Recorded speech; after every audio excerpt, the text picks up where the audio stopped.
Oh, hello again. If you're wondering why I've been ghosted for literal 2 weeks, and sorry for that, but I've been on holidays. Like I met a restaurant that has Obama in it. And a lot of cool stuff that's been happening during my holidays. And I really had a good time at it. I saw an asteroid field going on, saw shrimps, lightning, and best of all, I finally watched Naked Gun. If you know me from the past videos, I'm a comic book guy. Definitely when it comes to my short reviews. I don't really read books that much. I do it once in a lifetime if I read any novels. Not that novels are a bad thing at all, not by any means. In fact, without a doubt, if we wouldn't get any books, comics would be non existent. It would just not be there. And novels have been transformed the way that we write in literature in the 19th century.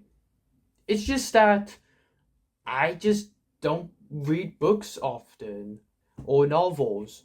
It's really just my personal bias. That's all. It's just really just that the comic the reason why comics appeal to me more than the books because they have the ability to show visibility like we show the action.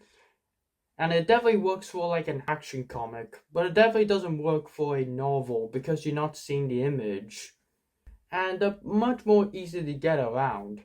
But for books, you got to explain a little further than just 3 paragraphs. However, not that to say that I turn a blind eye to books, actually. Which happens to be today's review, The Wrong Train, by Jeremy D. Quitt. Of course, I'm a train guy. I mean, can you not tell already?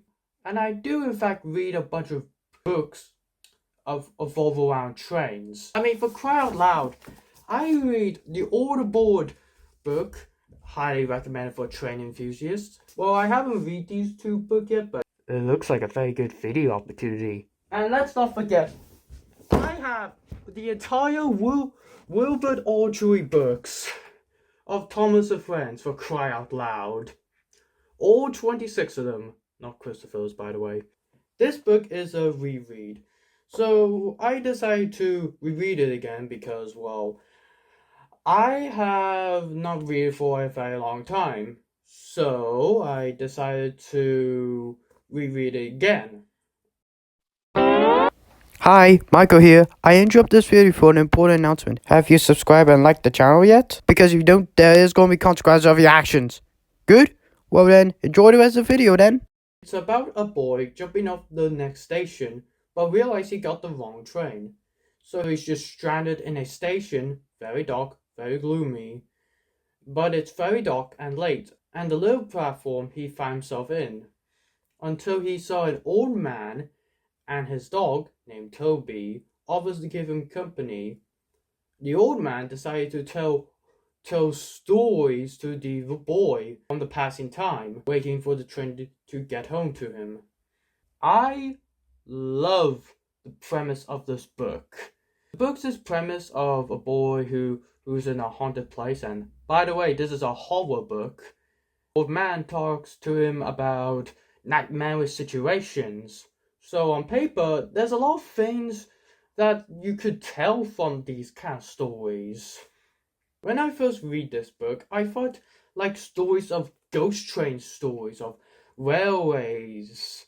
I mean, it has the title Train in it. And I mean, there are hundreds of ghost stories, which Train of Thought makes so much videos of. Love that man. However, this was not the case. I am sorry, Crime Review.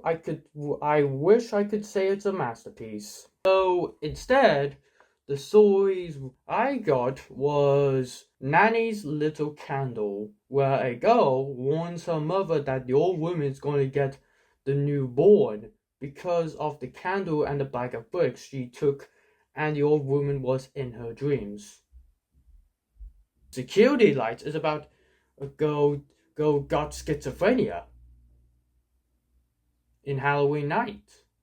And then there's another one called Your Lucky Day, is about a guy who has a horseshoe with him. And also by the end he crashes with no sound.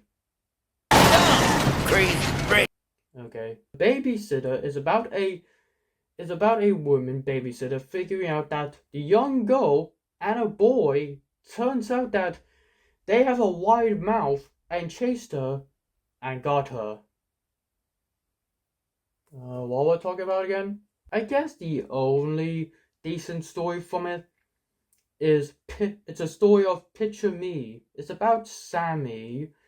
Every time she looks at her pictures, every part of her family suddenly disappeared. Which, you know what? Yeah, I think it's a pretty decent storyline. Then there's my favorite illustration, the Black Forest chair, which I would say that's actually a very creepy illustration. It's about Ted, but if you make him chubby. I'm sorry, but this feels like random events happening to random people. I feel like this just kind of disconnect the story of the train, as I said about the haunted train, would have made it a lot more related to this book than just telling about random people and random events. And some of the stories I heard, and some of the stories they tell me, I've already heard them before. And some of these stories I've already seen them before, unfortunately.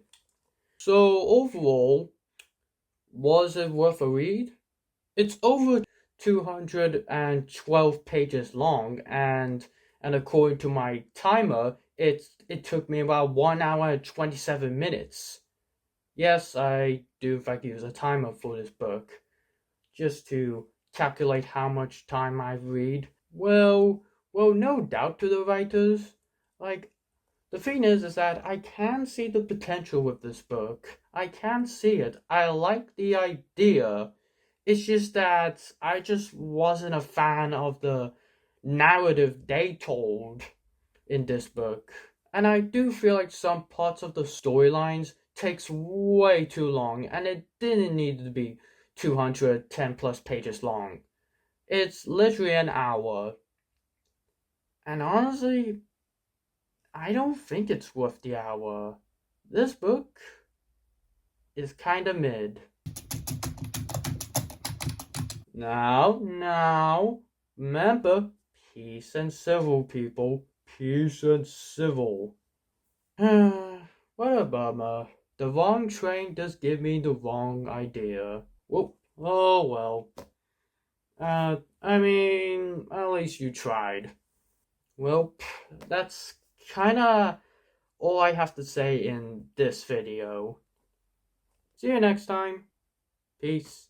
Remember, peace and civil, people. Peace and civil. It's so nice I say it twice.